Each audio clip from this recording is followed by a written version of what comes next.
Dans sa stratégie de maximiser les recettes à travers notamment la perception optimale des impôts et taxes, le directeur général de la direction générale des recettes de Kinshasa, Michel Moussaka, s'est entretenu en fin de semaine dernière avec la directrice générale de la radio-télévision nationale congolaise. Au cours d'une séance de travail de plusieurs heures, les deux parties ont réitéré leur volonté de renforcer davantage leur partenariat. Igor Biwaka et Grace Luyanga nous en disent plus. Depuis sa nomination à la tête de la régie provinciale, le directeur général de la Direction générale de recettes de Kinshasa, Michel Moussaka Maëlenkai, ne cesse de multiplier des stratégies pour atteindre l'objectif principal inscrit à l'ordre de son cheval de bataille. C'est lui de maximiser les recettes de la province de Kinshasa. Après ses différentes entrevues avec les responsables notamment des confessions religieuses de la Fédération des entreprises du Congo, pour ne citer que cela, c'est au tour de la radio-télévision nationale congolaise.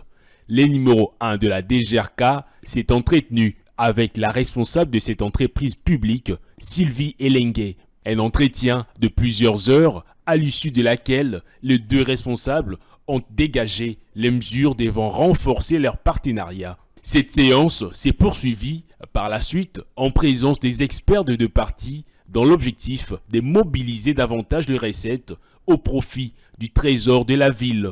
La DGRK compte ainsi sur la RTNT pour vulgariser les lois relatives à la perception des impôts, droits et taxes dus à la ville de Kinshasa. C'était une visite qui nous a permis d'établir sur certaines matières très importantes qui concernent la mobilisation des recettes au profit du trésor urbain.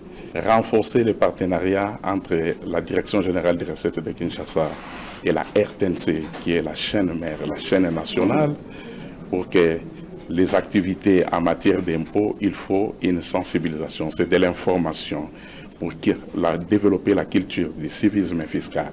C'est ainsi que nous avons développé encore ces partenariats qui existent déjà et les réactiver de sorte que toute la population quinoise soit informée de ce qui concerne la matière imposable. Le respect de ses devoirs civiques permettra également à la RTNT de percevoir la redevance qui lui est due à travers la perception de ses impôts et taxes. Que c'est un devoir citoyen d'être en ordre avec le fisc.